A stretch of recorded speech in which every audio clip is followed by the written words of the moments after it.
Happy Wednesday. Same to you. Where's G? She's running off. She's playing around. I know. She's doing homework. Playing hooky. Yeah. I think she'd rather be here more than doing homework. Yeah, it's more fun. Anyway, we asked Fly It Wyatt if he wanted to help tonight, but he said he had an audition today, and he said Mom was going to get mad at him if he didn't do his homework tonight. So I told him homework's more important than us right now. So Wyatt and G are doing homework. Yep. I'm sure G's is a lot more boring. Yeah.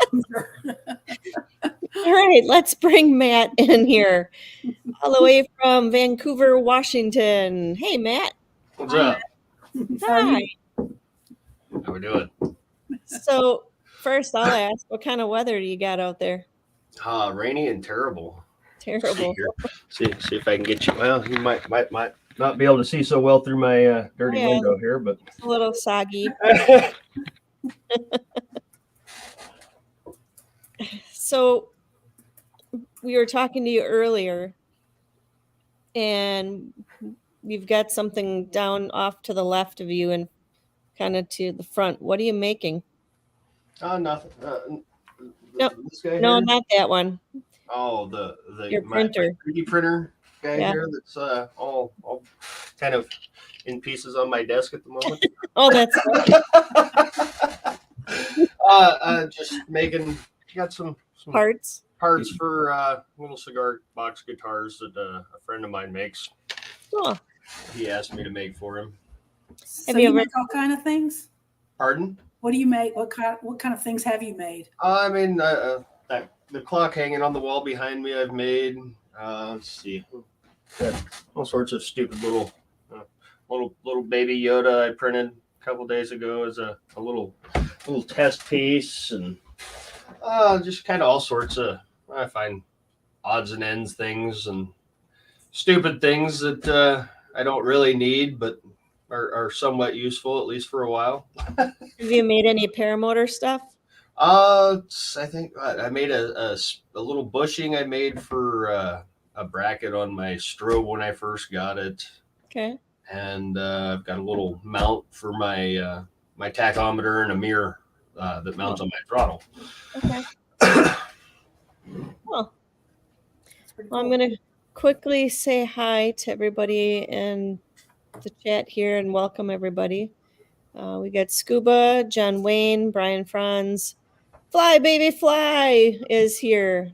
Haven't seen him for a while. Bill H. Kramer's been chatting. Joe Adele. 2 feet and a heartbeat. I think I saw my mom in here. Jay Land. And let's see. Who else? Deweese and I. Oh, and that horse trainer lady girl from Texas too. I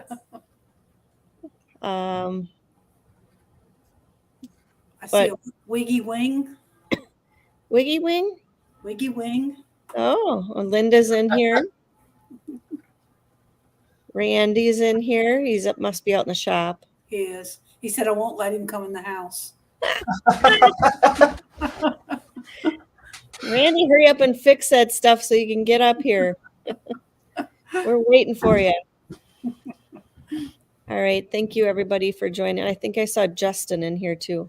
Yep. So, yeah, and Matt's willing to stick around for an after show. If anybody doesn't want to ask a question here, you can ask it afterwards. We'll stick around for a little bit. Pennsylvania PPG's in the house.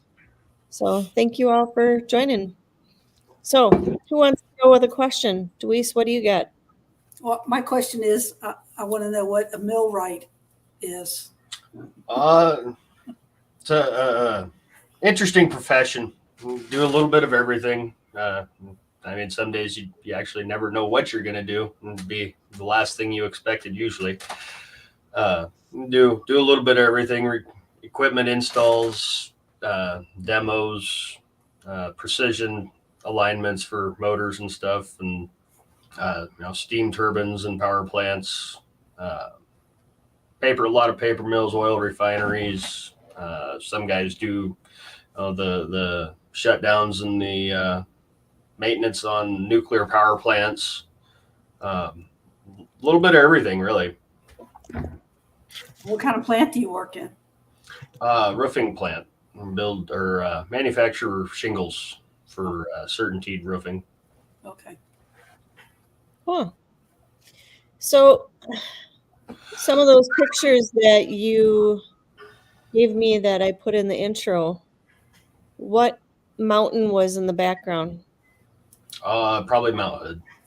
Mount About Hood. a 90% chance. Good. So how far away are you from that? About 50 miles, 50 miles roughly. Wow. Have you flown?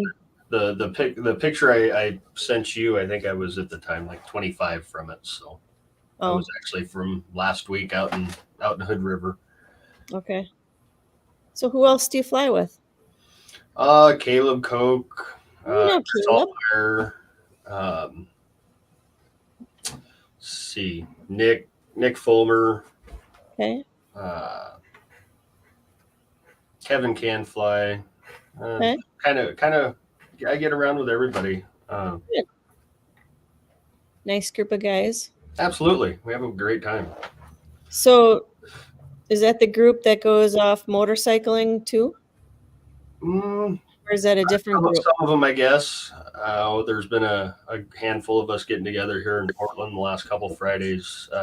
They do I call it a Friday night ride, but it's electric, one wheels, unicycles, scooters, e-bikes. If it's electric, we're out there. There's probably 70 or 80 of us out there last Friday, bombing around downtown Portland. It's an absolute blast. Nice. What were you on? I've got a unicycle, actually. Just bought another one today. I'm selling the old one. Somebody ruined me last Friday and let me ride one with suspension. And my knees and back decided that, hey, this is a wonderful thing, and we definitely need one of those. So you haven't crashed on one of those yet? Not crash. No, closest I've came was I was like probably my first week or so. I was riding and was coming up to a crosswalk and grabbed the pole to kind of so I didn't have to put my leg get off the unicycle, and in the process my brain was saying stop, but my feet were not, and I grabbed the pole and kind of swung around it, and one second I'm standing on a unicycle and the next second I'm laying flat on my back staring at the sky laughing my ass off. At least you were laughing. It was a pretty graceful crash. If you were could have been crying. So how long have you been flying? Just going into my third year. And what do you fly? I'm currently on a Scout Enduro, flying a 27-meter Nivik 2. Getting ready to order a Nucleon 4 here probably the next week or two. Where'd you train you? Oh, I'm sorry. Go ahead. Oh, sorry. Go ahead. Who trained you? Boyd Stratton at Team Fly Halo. Okay. That motley crew down there in Cali. What were you going to ask, Deweese? I was going to ask him where he went to school. Oh. How long was your school? Was it 11 days? 11 days, start to finish. And we actually had, Boyd actually had a couple first, had one of his first students quit during training in all the years that he had been training. We had a guy he had crashed going into lunchtime, and we went to lunch, and we never saw or heard from the guy again. but we actually had, he trains down there at Salton Sea during the wintertime, and does it because they get beautiful laminar winds down there. And the year I was down there, or at least the time period I was down there, we had some of the worst lack of winds ever. He said it was terrible. We were out there running around like chickens with our head cut off for a week and a half.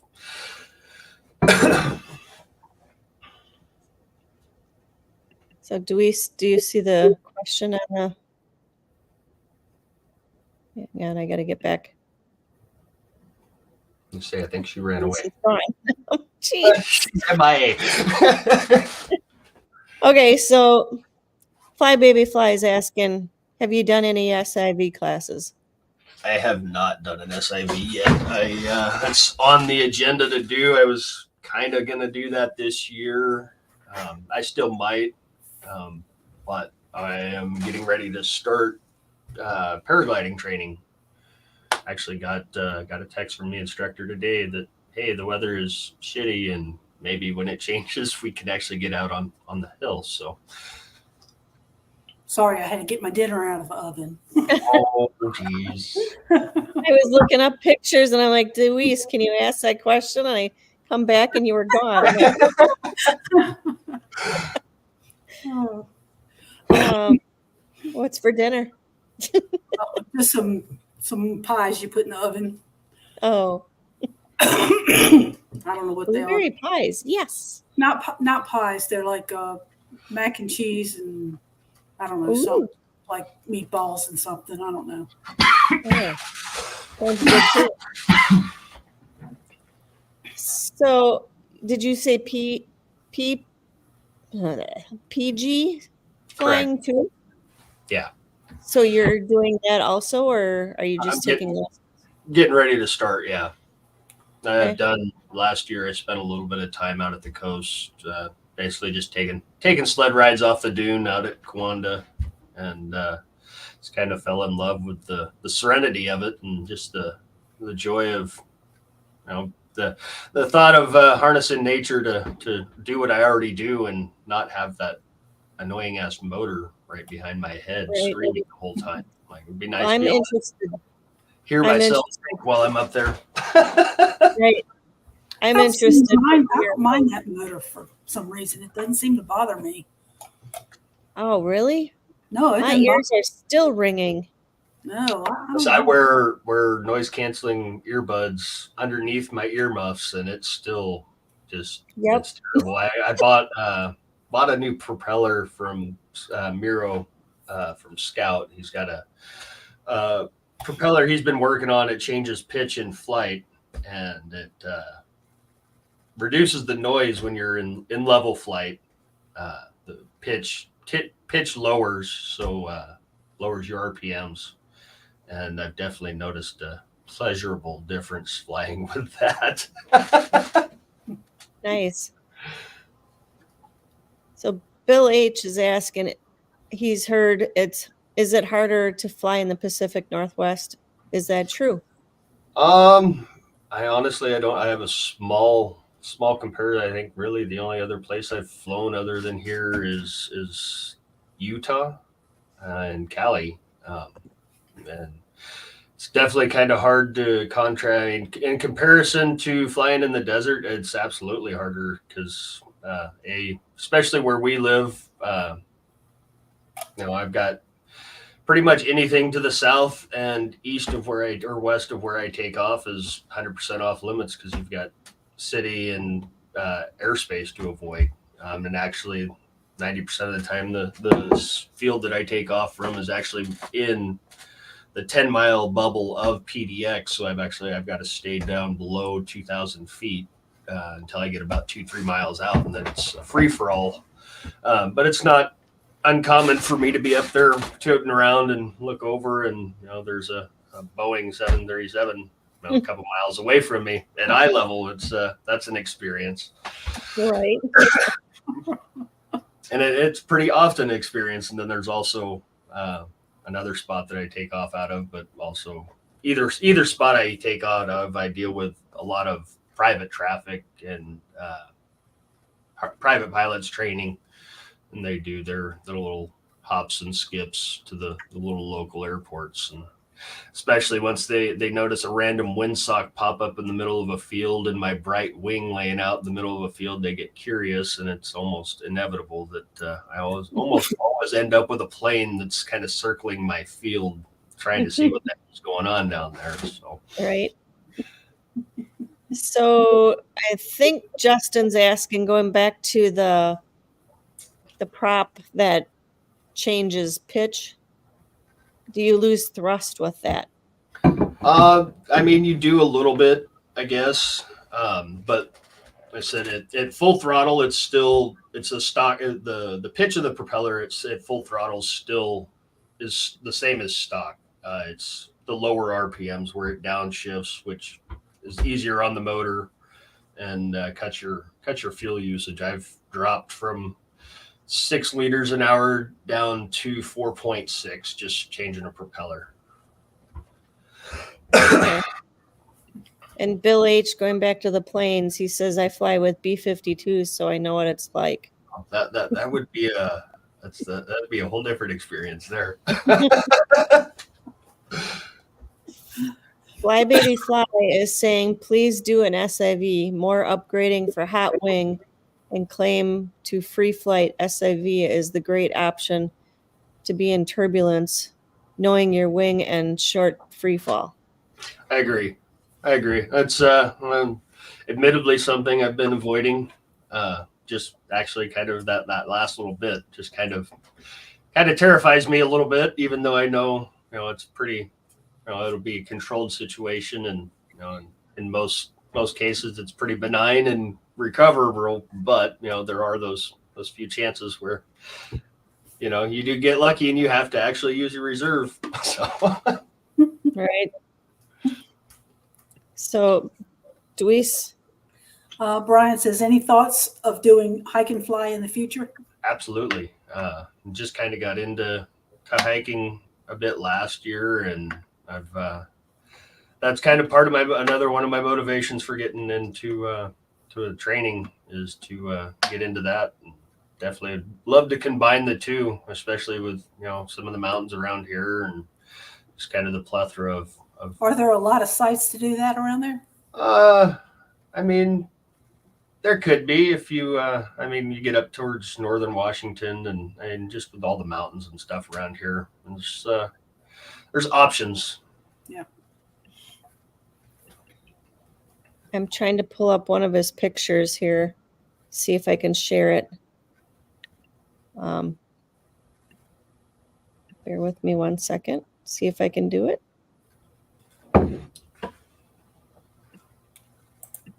I have no idea why I cannot.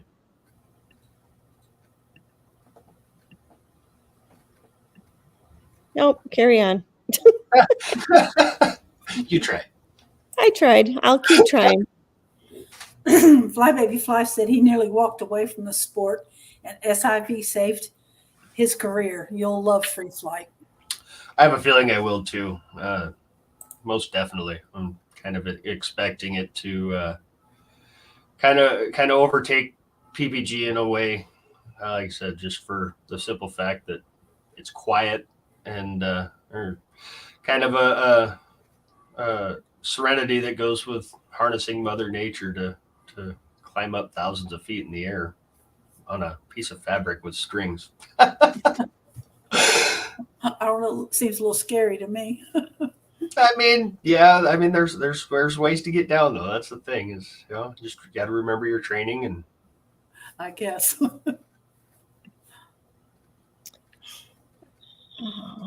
I'm frustrated. I don't understand my computer.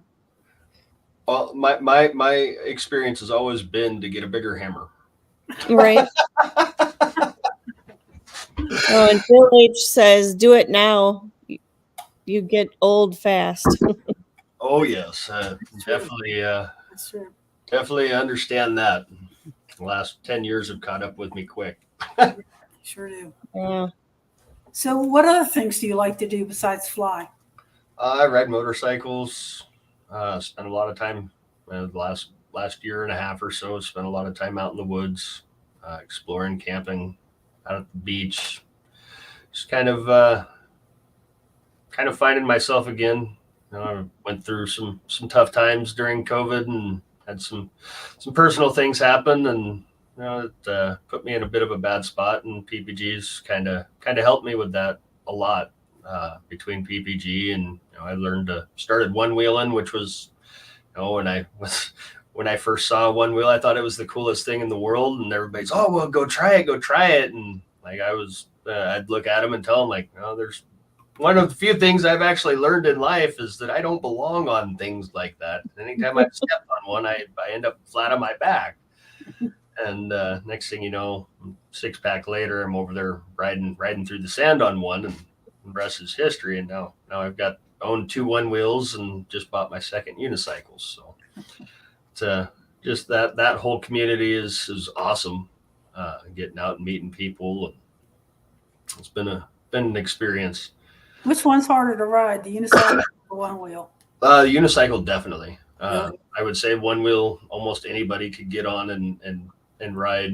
Unicycle, definitely. And I picked it up pretty quickly, from what I understand. But I know some people have definitely struggled for quite some time to try to figure it out. But I took off kind of running on it. I think within probably 2 or 3 hours, I was out bombing around town and did my first. I live 10 miles from downtown Portland. It's like, I think it's round trips like just over 20 miles from here to downtown and back, and I've done 2 or 3 trips down there on it and back. We were in Pennsylvania this last round with the Aurora PPG fly-in.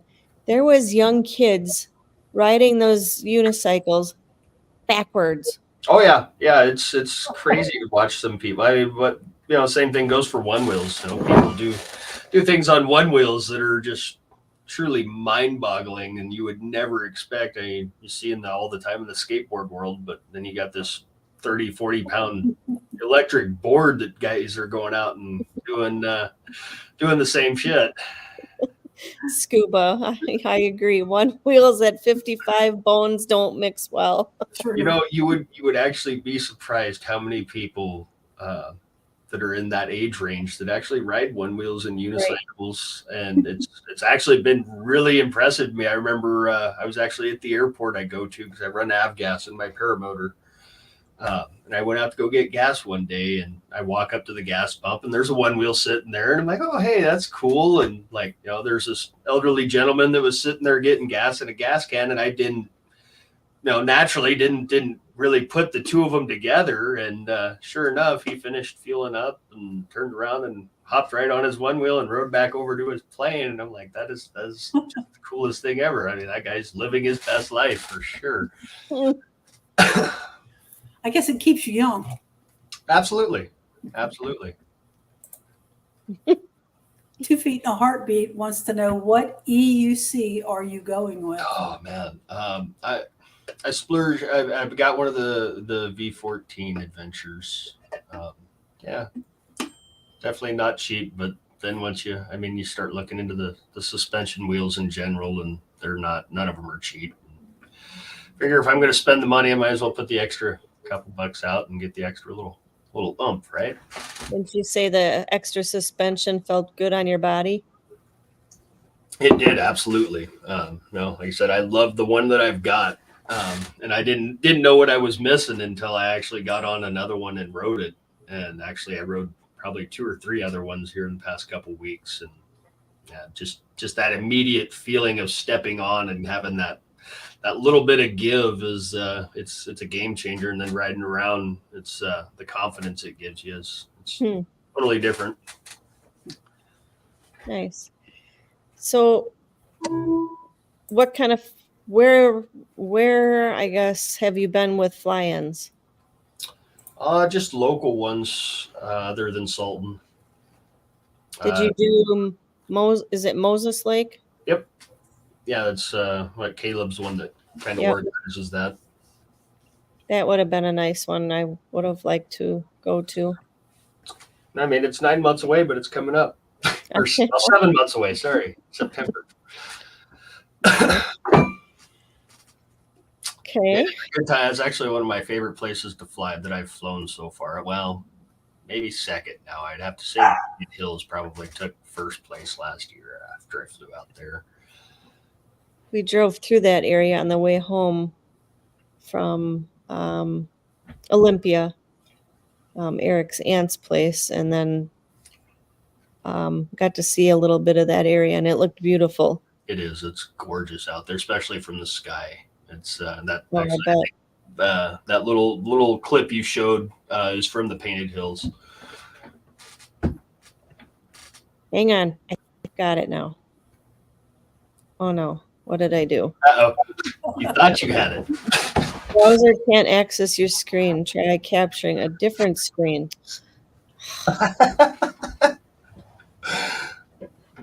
Computers, they're so smart. Yeah. What about, have you had any scary moments in flying? I mean, nothing major. I've had a couple, little collapses or wingtip folds on me, deflations, but nothing. I'm pretty boring, honestly. I'm not that guy that goes out there and does the wild and crazy acro upside down, and was never my intention, and probably never will be. Yep. I'm just kind of working up to getting into my wing overs, honestly. Like I'm perfectly content just being up there and flying. I don't need to. I figure that's plenty risky enough for me. I've got a terrible history with being accident prone, so I figure minimizing that risk as much as possible is probably in my best interest. Yeah, that's good. What have been your best flying moments? Just flying with friends and meeting people. Going to fly-ins is awesome.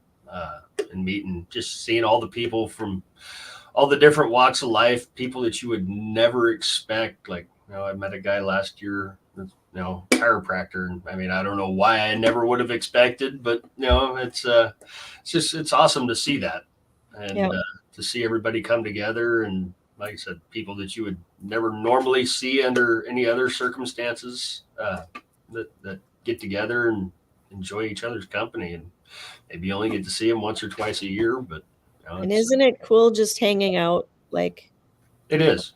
No fly time, just para waiting or the evenings. Absolutely. It's nice to be able to get that the paramotor talk out. Yep. It's hard to talk to coworkers and friends and people that don't do it and haven't experienced it. And I mean, maybe the first time it's all right, but by the sixth week you come in and you're talking about the flight that you had, it's like, okay, Matt, shut the hell up. We've heard it. Like, okay, I got a question. I've been not watching the chat. What's going on? It's a pair of flamingos, Travis. Deweese, what are you talking about? If my shirt was grass. Oh. So it's not. It's a pair of flamingos. Compliments of flying flamingo, Jade. Yeah, she bought me this when I was up in. That's a pretty cool shirt, actually. Yeah. I would rock that shirt. Yeah, like skull, nice. so. She got it for me when I was up in Wisconsin. I thought he was picking on my flamingos or something. No, it's up here. He thought it was grass. Oh, yeah, I can see that. These guys in the chat are funny. Yeah. Travis is always picking on me. You can only see the leaves, he said. Yeah. All right, what other questions do we have for him? There was one from Brian up here. If you can find it. Here it is. Does avgas cause more fouling of the plug? Not that I've really noticed, but with that said, I'm pretty vigilant as far as my maintenance goes. I stay, I'm known to, I'll pull a plug out and swap them just because they're $3. It's figure it's cheap insurance not to have any problems. But I also I also run an additive. It's called Declan Run Up, I believe, is what it's called. That you add to the avgas, and it reacts with it chemically as it burns and prevents it. It turns the lead into a different byproduct, so it doesn't end up depositing on your cylinder walls and head and all that stuff. I have yet to take my top end apart to see what it's looking like in there, but by all accounts, running what, 100 octane gas, it should be looking pretty decent in there, as long as I'm not running too much oil. So what are some of the places you want to go in the future? I'm actually contemplating a trip to Egypt to go fly the pyramids in November. I would love to go to Iceland with Miro from Scout. That was one that I was looking at, and I'm still kind of on the fence with that. It'd be kind of a double whammy if I went now, just because of all the, of course, be hoping that everything's still going on, but with the volcanoes and the earthquakes and everything, that'd be another awesome experience to go over there and fly, and then also be able to see an active volcano going off would be pretty awesome experience in my opinion. So, but I like to go everywhere. I'm a traveler, so there's not many places that I would turn down to go if I had the opportunity. Right. So how far away do you have like your normal LZ? Well, it's probably about 5-10 minutes away. Oh, not too bad. Yeah. No, I've got a friend that has a nice piece of property that she lets me use, but unfortunately, it's only good towards the end of summer and about this time, the springtime and wintertime, because she leases out a good portion of the properties, and she's got people that she grow or gets overgrown. They hay it for livestock. So. Oh yeah. So I get like one week during the middle of the summer when they do that mid-season hay that I could get back out there and get a couple flights in before it gets too tall again, and I go back to. I usually fly out of the airport. It's probably another 10 minutes away from here. And other than that, just kind of hop around and fly with buddies. I spend a lot of time out at the coast. How often are you flying? As often as I can, especially here lately. It's definitely caught the bug again, and every day it's been nice enough. The last week it was Wednesday, Thursday, Friday, or something like that. It was pretty beautiful weather, but working nights, it's especially in the wintertime when the days are short and you work till 6 a.m. and you're up till 8-9 in the morning. It's hard to get up before the sun goes down, and especially hard to get up before the sun goes down and get out to the field and get all your gear loaded up and everything else, and actually have enough time to go out and enjoy yourself and not be, put yourself at risk by rushing, which is something I very adamant against.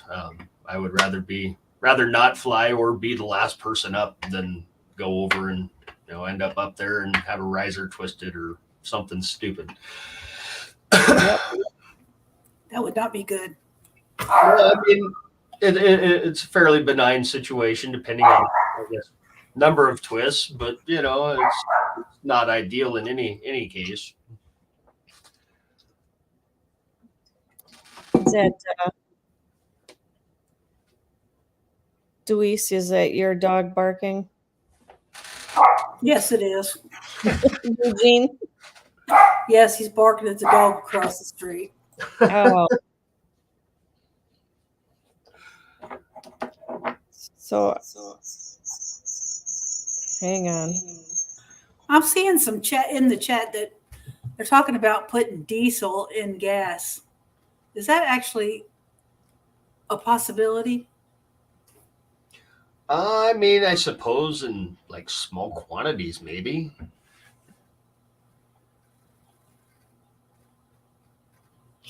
So Brian says John Wayne, diesel technically isn't oil, but it has way less lubricity than what it used to have before all the current emission garbage. Oh, I was kidding. Don't do it, he says. Travis.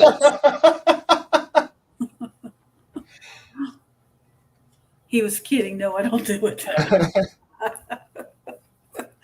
Oh, you never can believe. Make sure you try it on a friend's motor first. Oh, and then he goes and says this. Yeah, I saw that. Thanks, buddy. And then Brian says, Louise Milstead, no, don't do that. Okay. My husband tells me I'm an airhead. I believe anything. At least once. Yeah, I promise I won't put diesel on my gas. From works in a pitch, says. Oh. Shame. I mean, that's the most useful use for rum I've ever heard. Yeah, rum works in a pinch. Okay, I'll try. Sure as hell can't drink that nasty crap. Oh. What is Kramer saying here? AA stands for Aviator Anonymous. Hey, that'd be good on a hat. It would be. So, got any plans to venture a little bit closer to the Midwest at all flying? Possibly. That was another, when you asked about fly-ins, I'm kind of entertaining the idea of trying to get out to Kansas for the endless foot drags this Right. year. But I believe that's the same time frame as Moses. So. Oh, Oh, yeah. But it might be worth going at least once. John Wayne. It'll be He's 7 days. He's having withdrawal pains. You poor guy. Calm down, man. It's gonna be all right, buddy. I mean, you should look up the weather forecast for Vancouver, Washington. That might cheer you up a little bit. That's what I'm Right. looking at, bro. And then there's Scuba. He says, I haven't flown since Holy October shit, 28th. bro! If I can go on a vacation, man. And Bill H says that just to watch a lot of videos. Somebody should start a GoFundMe for Scuba to go flying. Oh. Right. Brian says, Oops. I knocked it off. There you go. alcohol is actually really high octane, but you have to burn like twice as much to replace the gasoline. Yeah, alcohol is definitely not as energy dense as fuel is. That's for sure.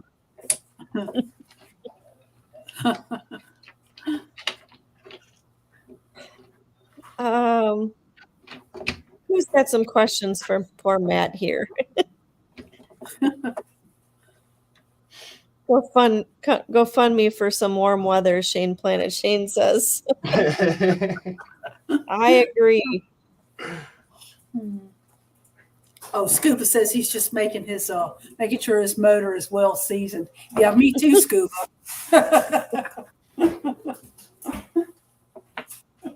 Mine's No, real Louise- seasoned.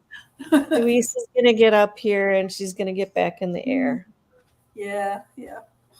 Oh, and we decided that our fly-in is gonna be Oh, yeah. The Aurora.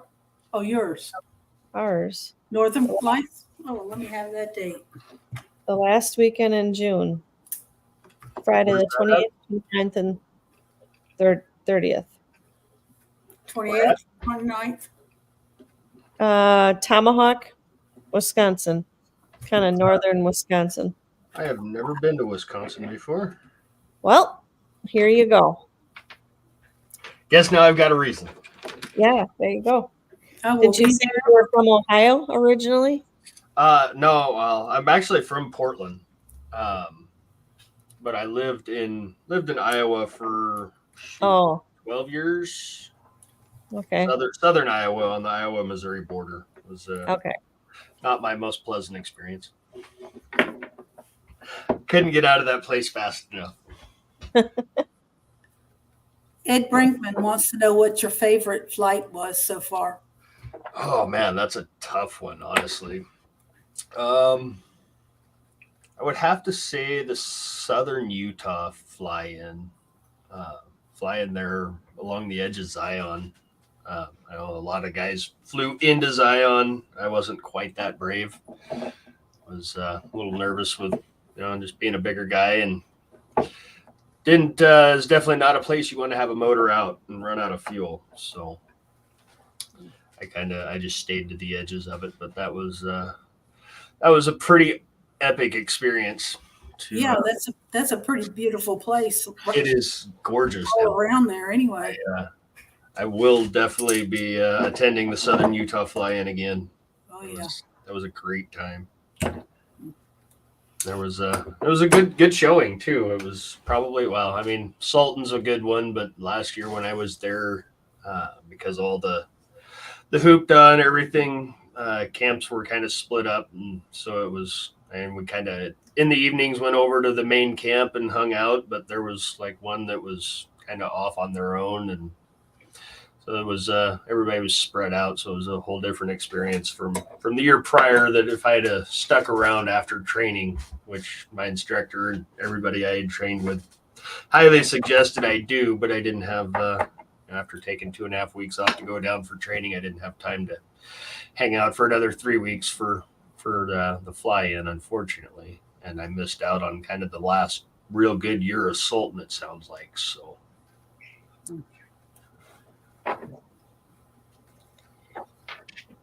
John Wayne wants to know, he's asking me how the ice is right now this year.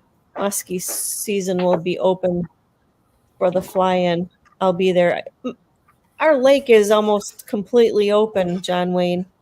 They've got an aerator in here, and I don't think they even needed it this year. And put like construction barrels out there, and one of them already fell in. So shit. It's opened up, and yeah, our like Wisconsin River is opened up. It might have, like last night we got really cold.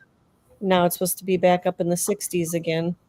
So come on. Yeah, it's been doing that here. It was 60, almost 70 last week, and then you go back to this week and it's raining in the afternoons, evenings, and in the morning we're getting flurries.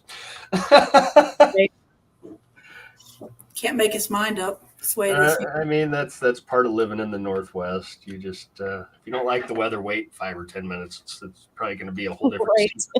Yeah, John Wayne says he remembers when you could ice fish in April. Oh yeah. Very true. Yeah.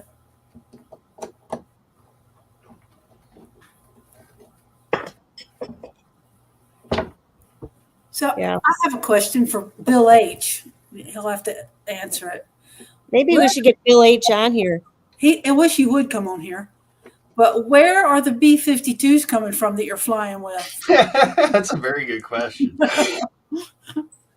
I know there's a Air Force base at Keesler.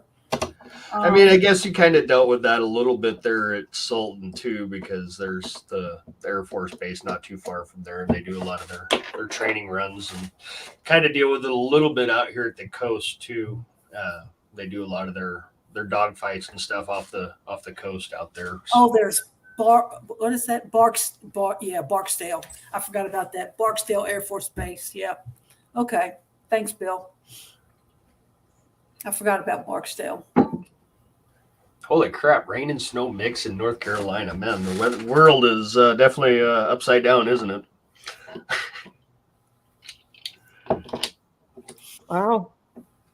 Shane, did you guys know what to do with the snow mix? I heard You guys don't know what to do if the white stuff hits the roads. I mean, it's Oh. kind of the same way here in Portland. We got that little bit of that snowstorm and stuff here, ice storm a couple weeks ago, and we get any snow here, and it people joke about it shutting cities down, and it literally, we get a little bit of snow here in Portland, and it literally shuts the city down. It's crazy. I've never lived somewhere where such a little amount of snow can cause so much havoc. It's pretty entertaining, honestly. Yep. Bonnie says that it was 72 yesterday, and snow predicted to be back up in the 60s on Sunday. Snow today, and predicted to be back 66 on Sunday. It's crazy. That is crazy. Yeah, it's like we're supposed to be in the mid 60s by the weekend again. Wasn't there was already some tornadoes out there in the Midwest, wasn't there, here a couple weeks ago? Chicago got hit yesterday. Holy shit, no way. And because I think people at O'Hare were taking cover. And then we had one in southern Wisconsin down by Madison area a week or two ago that took out a community. Wow. Yeah, February tornadoes for us. Yeah, tornadoes are like the south weather. Yeah, Louisiana, Mississippi. I mean, that's one of the few things I actually miss from living in Iowa. I loved the tornadoes. I used to go out, believe it or not. I'd go out in my Mustang, but I would also go out on my Harley and chase tornadoes. Eric Lear, PPG, is in here. He wants to know what is the famous hamburger joint in Vancouver. I mean, I don't know that there really is one. I guess it's kind of like, I mean, I guess the closest thing would be, it's kind of like Portland's claim to fame, I guess, because that's where they started, but Killer Burger. Killer Burger? Killer Burger, yes. Oh, Killer Burger. They make some pretty amazing hamburgers. Stacked with bacon. All their burgers are stacked with bacon. They definitely live under the philosophy of everything's better with bacon. Oh yeah, that's what kills you. All that bacon. Well, I mean, anything good pretty much is going to kill you. Just ask the state of California. Oh yeah. Right. Oh, Travis, it's crawfish season here. We eat big water bugs this time of year. Ew. But gosh, they're so expensive. We looked at them yesterday. They're like $24. How much was it, Randy? $8 a pound for crawfish. That's far more than I would ever pay for those nasty little things. Oh, I'd love them, but gosh, I don't want to pay $8 a pound for them. I thought you didn't let Randy in the house. Yeah, he sneaked through. He found an open window. Yeah. Because they used to be like $2.99. Last year they were like $2.99. This year they're $8 a pound. Dang. That's crazy. Ridiculous. Yeah. We'll have to go back down to that creek where I used to live and catch our crawdads. And Yeah, I might have to make a run to Louisiana and just go crawdad fishing myself. See, there's another place I'd like to go visit, and I love Louisiana in general, but definitely another spot I'd like to go fly. You'll have some buddies there because you'll have Bill H. and Travis. Yeah. That will show you around and fly with you, I'm sure. Hell yeah. Yeah, Travis said the cheapest they are over there, and he's in Louisiana and Texas, $8.99, and that's cooked. Wow. That's ridiculous.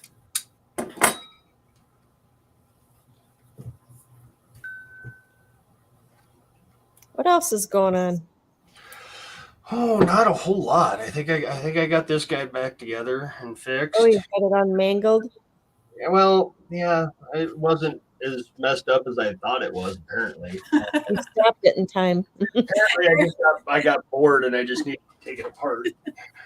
I'll let you take this one, Jade. Travis, cheese curds are cheaper than water bugs. Water bugs. Is that what you guys call them? Water bugs? No, I don't. If I called them water bugs, I couldn't eat them.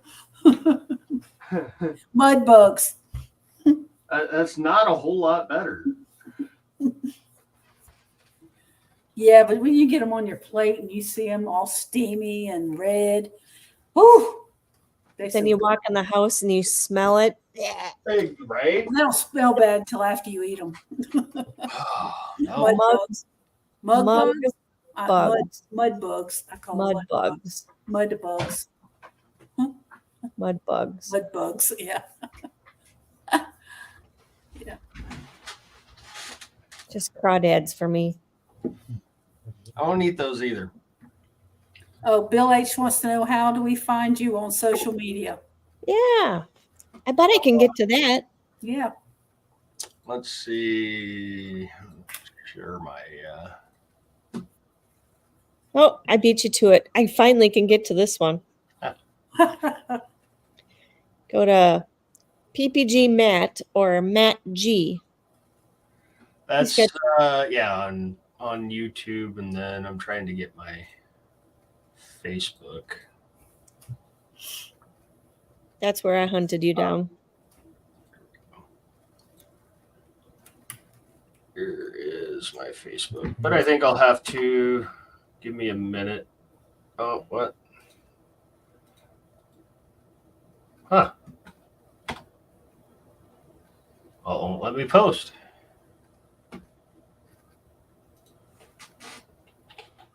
Gotta get on. Hello, Slow Days. You missed us talking about mud bugs. Unless you were here for that. Where does he live? Slow Days. Down in Florida. Oh, well, he probably knows about such things. And He likes taking. So, question for you. Have you flown or heard of Andy Holmes from the Linden area?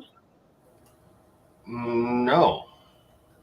Okay, so he has a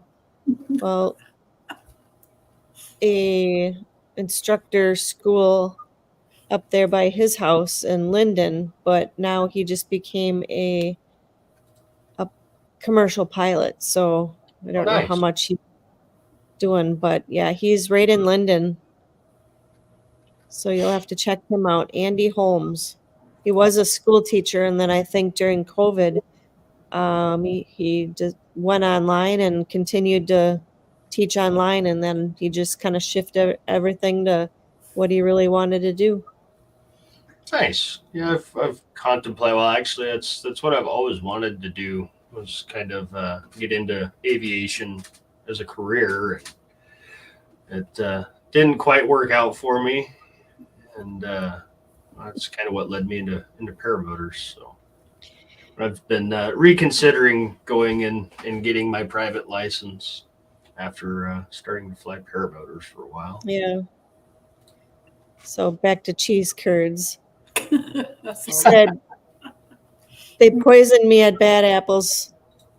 I tried cheese curds that they had hiding in the sun for a few days. Oh, come on. They couldn't have been that bad. Slow Days, I agree. Crawdads, not mud bugs.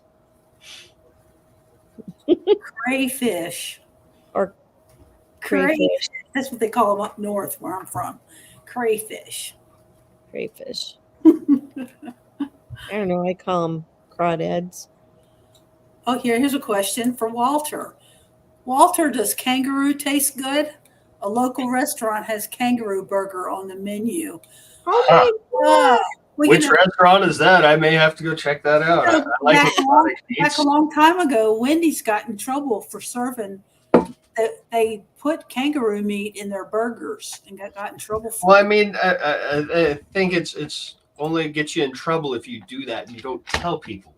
Which I think is what Wendy's was doing. Yeah, they didn't tell anybody. Yeah, I Here's think another one. Jay says, ditch lobsters. Beach lobsters. That's right. They are. They are like little miniature lobsters. That you catch in the ditch. Yeah. Who's coming to Oshkosh last week of July? it's another one I want to hit, but God, it's hard to hit all those, especially being all the way over here on the West Coast. Like, Fly your paramotor. yeah, I mean, Yeah, fly your paramotor. was it Harley did right? Yep. From Cali to Oshkosh Yep. last Sure year. did. I got to introduce him as he flew in. That's awesome. Yeah. I have not had the opportunity of meeting him yet. I think I chatted with him a little bit on Facebook at one point. But So Brian and Bonnie will be at Oshkosh. They're going to hang out with us. John Wayne says people up north don't know the difference between a mud bug and a crawfish. To me, a mud bug is one of those little black things that have paddle Paddle things, thing. and then they fly and then they bite you. It's like, what the heck are those? They fly. Yeah, if you take them out of the water, they'll fly. I think you're talking about something different. Well, that's what I call a water bug, mud bug. Randy and Teresa I guess will I'm going be. to bring you some crawfish next time I come up there. Oh, just bring boudin.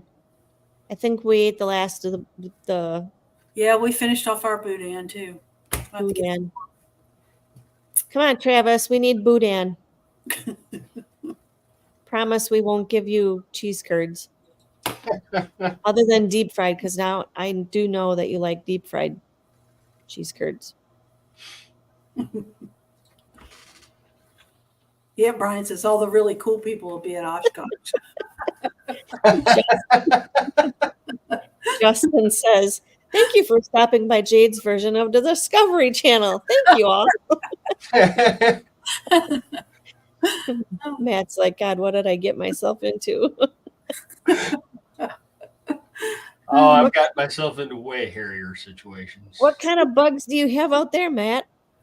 A lot of mosquitoes. Definitely Oh, yeah. mosquitoes. We've got those. If you could get big enough ones, you could dip in them in chocolate.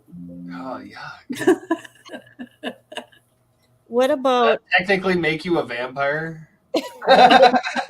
right? What about clamming? Do you go clamming? I have a couple times. It's not a regular thing, but I have a few times. Or what state would that be, or is that a different country? Gooey ducks. I don't. I'm not sure if they've That's got those Alaska? here or not. Oh, Eric says that's Alaska. That's yeah. I was thinking. I don't remember hearing any of that around here. Walter says they have huge mud crabs in Australia that will take you away. Oh I my! mean, isn't that kind of the thing with Australia? Is like everything's trying to eat you or kill you there? Yeah, we were talking about that. I think last week. Yeah, like spiders and big snakes and kangaroos. I mean, definitely another on the bucket list destination. But Yeah. Well, there you go. You got Walter. Yeah. There. He flies PPC. Nice. And he could use a flying buddy, I'm sure. Yep. You gotta love those PPC guys. Those are some interesting contraptions there. Bonnie, there's no difference between a mud bug and a crawfish. I'm going to send the invite out for the Discovery Channel tonight. Anybody want to join us? Come on the show. Come on and join us. Talk about your mud bugs. Not bed bugs, mud bugs. Mud bugs. Oh. Jay, oh my. Yeah, what do you guys got down in Texas there? Jay. Yeah, what kind of weird stuff do you guys eat? Australia is life adventure if you live. Just saying, Walter says. If you live. Yep, sounds like I need to go hang with Walter. No kidding. That why Sounds like my kind of guy. That's why he stays in the house all the time. Yeah, but those things can get in your house. Ew. End up in your house. Open your closet and there's a brown snake. Ew. So I figured Justin would want to join because he joined last time not knowing that he was still on the live. Come on, Justin. Come on, the lands. Tell us about Texas. Matt, Walter says, Matt, anytime. Come on down. Hell yeah. Australia and New Zealand would be amazing. I have a feeling there's some pretty good paragliding spots around there. Kramer says, from her experience, most snakes aren't trying. They just bite you and see if you taste good. Apparently, I'm not too tasty. Yeah. Funny. She got bit by one and then ended up saving it and brought it in a bag to the ER. It was a rattlesnake. Yeah. Funny story about rattlesnakes, actually. Last year at the Moses Lake fly-in, Hello, Lance. a dear friend Chris Altmeyer. Yep. And I felt terrible about it, actually. Like I put my phone in like do not disturb mode when I'm flying, so I don't have notifications and stuff going off and mostly interrupting my music while I'm flying, right? Well, I have a terrible habit of not turning that back off after I land. Well, I had everybody had kind of taken off on a little bit of a cross country flight, and me being the slower guy, I kind of got left behind, and I ended up doing my own thing and went back and landed. And I remember looking at seeing I had a missed call from Chris and not thinking much of it, just thinking, he had texted or was calling to make sure I was all right and wasn't having any issues. And I didn't put a high priority on getting back in touch, not intentionally, but okay, well, when I get my gear put away and stuff, I'll call him. And I got sidetracked, and it was probably a half hour later I finally call him. I'm like, hey bro, what's up? And turns out he'd had a motor out in the middle of like nowhere, Moses Lake, and needed a ride. So I took off and I go try to find him. Well, I end up on this dirt road that ends at a locked gate that I can't get around. So I call him. I'm like, hey bro, like, I'm a mile away from you. I still can't get to you, but I'll hop over the fence and jump on my one wheel and come to you and see what I can do to help you to get you back up in the air, right? So I take off and I'm going down this little road, and I'm tooting along, and out of nowhere I hear this rattlesnake, and I've never heard or been around a rattlesnake before in my life. But I'll tell you what, when you hear that unmistakable noise, there's no mistaking what it was you just heard. All you do is turn and go the opposite direction, or any direction but where that noise just came from. That it was kind of terrifying. So I joked around with him for the whole weekend that I risked life and limb to come out and rescue him. Well, Bill H was wondering if that's when he broke his leg. No, that was after. That was in September. Oh. Justin says he's too sick and grossed out at the moment. He's not coming on the show. Must be all the crawfish talk. Okay, Jay, let's hear it. Here in San Antonio, we actually have a crawfish festival. I think it starts later in March or April. So, yeah, they do it out by the racetrack. Not too far from the field I fly from usually. Out there at Kitty Hawk, so it's not bad. It's not bad. Do you ever go catch them? As a kid, I used to, because I grew up in Florida, and the reason I call them ditch lobsters is we used to have this little drag on a long pole. We'd go and drag them up to put on trot lines to catch other fish. We never really ate them out of the ditches, though. That is the proper use of a crawfish. But But yeah, as a kid though, I used to eat them pretty regular. Yep. We would actually put the traps in the river and get the bigger ones from the river, not the ones out of the ditches.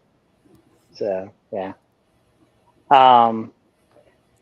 Hey man, I noticed in the back you have a 3D printed clock. Did you print that yourself? I did. I didn't design it, but I did print it. Yes. That's a 32-day one, I think. This one, it's only set up. I want to say I've got the 9-day set of gears in there. Oh, okay. I've never been able to get it to run much longer. And I've actually, this is the second one. Actually, Chris Altmeyer has the first one I printed. I gave it to him last year as a birthday present.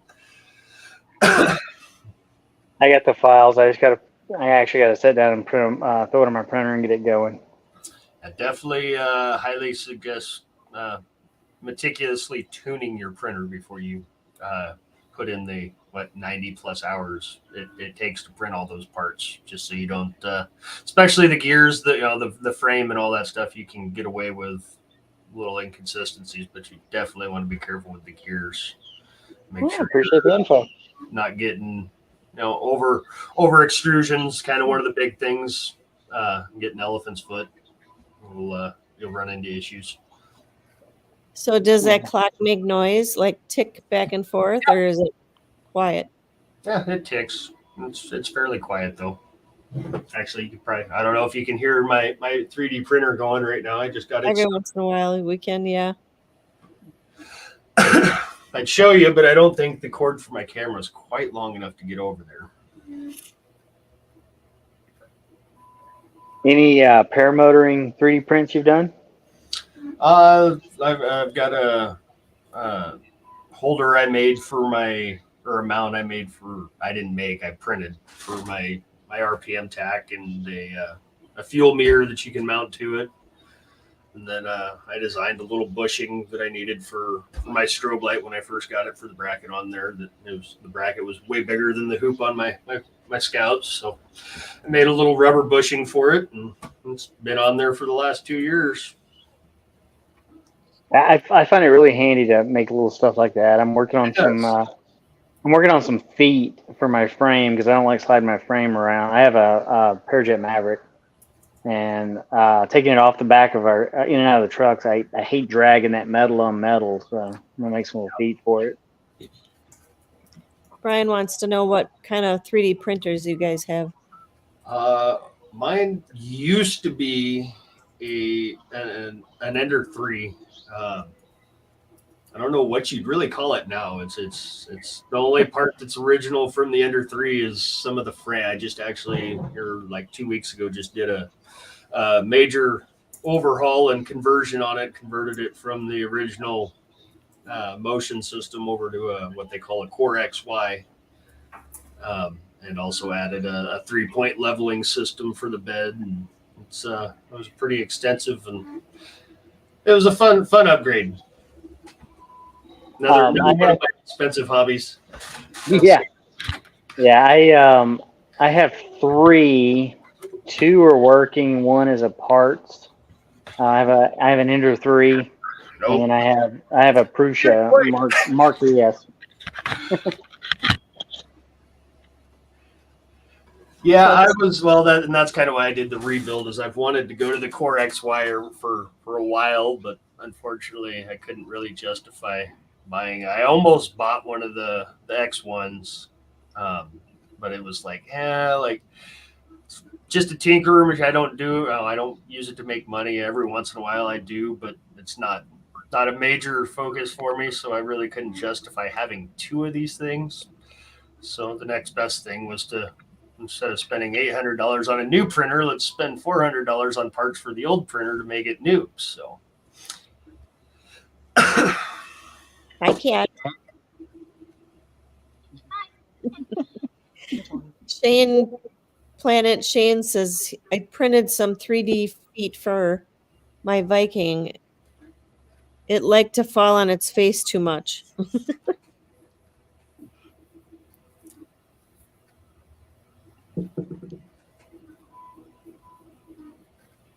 Yep, that's actually what I'm printing right now is TPU. I haven't tried that yet. That's It on my is list. it is a pain. Hmm. And once you get the settings right, it's all right. But you definitely have to have your settings right. As a matter of fact, I forgot to change mine. So You gotta print this stuff really slow, or else we it just jams up. we distracted you about talking about ditch bugs, mud. No. It's pretty common. Actually, I had this another funny story. I had some problems with this a while back, where I had printed some. I actually printed some pads for my unicycle, and I had changed to a different nozzle diameter, which involved changing like all my settings in my slicer. Right. Well, stupid me. I did that and switched back over to my normal nozzle and forgot to change half of my settings, mainly my nozzle diameter and my slicer. So for weeks I was printing stuff having nothing but issues, and it was like to the point where I was ready to rip my printer out of the enclosure and just throw it across the room. Like I don't know what, like it just was overnight, it just went to shit. And boy, did I feel dumb when I clicked on that and found that I had been telling my slicer I was printing with a 0.8 millimeter nozzle instead of a 0.4 millimeter nozzle. It makes a huge difference to how a file slice, wouldn't you know? A little under extrusion. Yeah. Just a tad bit, yeah. Hey, Lift Paramotor, thanks for joining us. Yeah, I find with the paramotor has learning the paramotor has brought a lot of my other hobbies all in together, and I end up using them all in the same hobby. It's kind of nice. Yeah, they definitely kind of intertwine.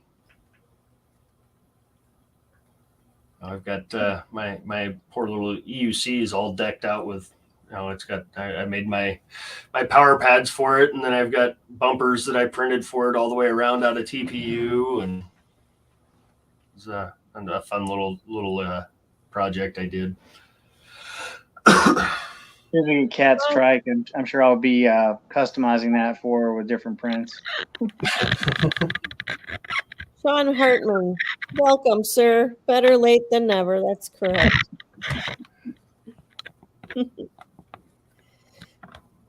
Oh, well, guys, nobody else wanted to share their ditch bugs, water bug, whatever. What did Kramer's saying? I post on TikTok and Instagram. I've posted a few stories as well on Facebook. So Kramer got a trick buggy. So she's waiting, sounds like, for a reserve. And she's been just kind of taxiing around. So proud of her for getting that. She's got her own stuff now. Nice. She So- is. It's always exciting to watch people learn, and then kind of have those flashbacks of back when you were training. I was going back through some of my old GoPro footage and found like my very first flight with Boyd, and it's like, man, it's kind of funny to see where I came from in 2 years. Oops. Yeah, me and Kramer are actually in the same class. Nice. About a year ago. Nice. Yeah, it's kind of funny, as far as, I mean, Team Fly Halo does a second. They have 2 training locations. One there at Salton, and then they come up to Northern California in the spring and summertime. And it's kind of crazy given how far they are either way from where we are. How many people in this area? I've met probably 5 or 6 different students that have all trained with those guys over the years. Nice. All right. I know Travis, he probably gave up on us, but I have been collecting for the spinny names. So I just got to get them mailed out. I think I'm like 4 or 5 behind now. It happens. It happens. Let's Blame do it a on the snow. share screen. Okay. If you haven't made a comment in the chat, make one now. And Walter, I still need your address because you won. So we've got 30 entries. So give you about 10 more seconds to make a entry by just typing something in the chat. I think that's all we've got. All right, here we go. Good luck.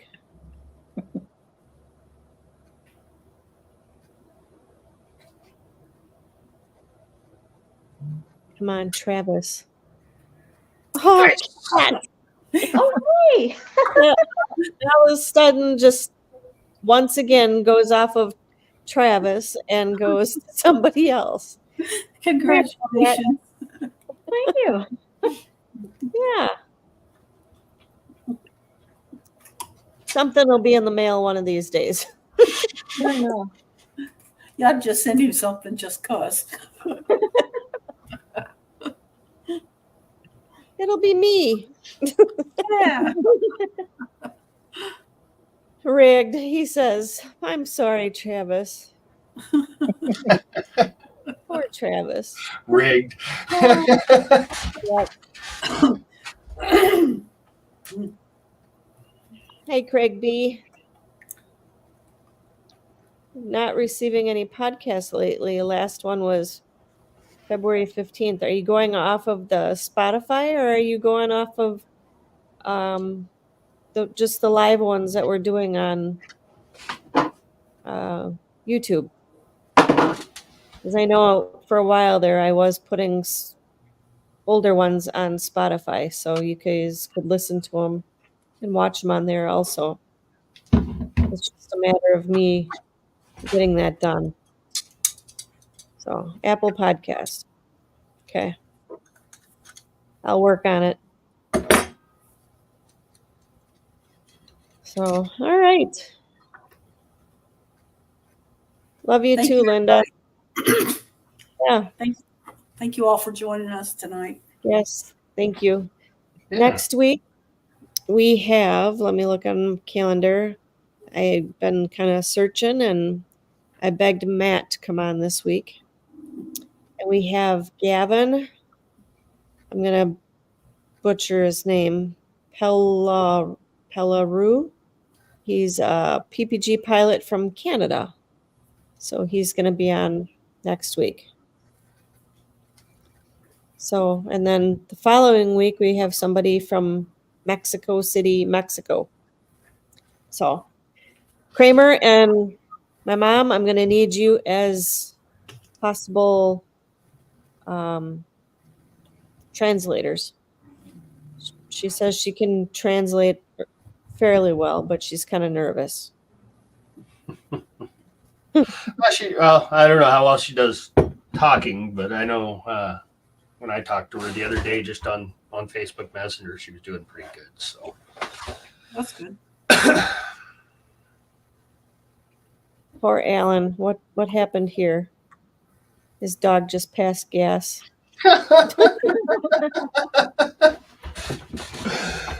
Oh man. That's bad. All right. So thank you all. I guess if you want to come on for a little bit, I'll put the invite. Just remember to use Google Chrome, and you can come in and say hi to Matt and Jay and Kat and Wheezy. Wheezy probably wants to go eat dinner, so come say hi for a little bit. We'll be in there. Kramer says she only knows 9 languages. Jesus. Spanish. I'm assuming Spanish, and I know you know that one, Kramer.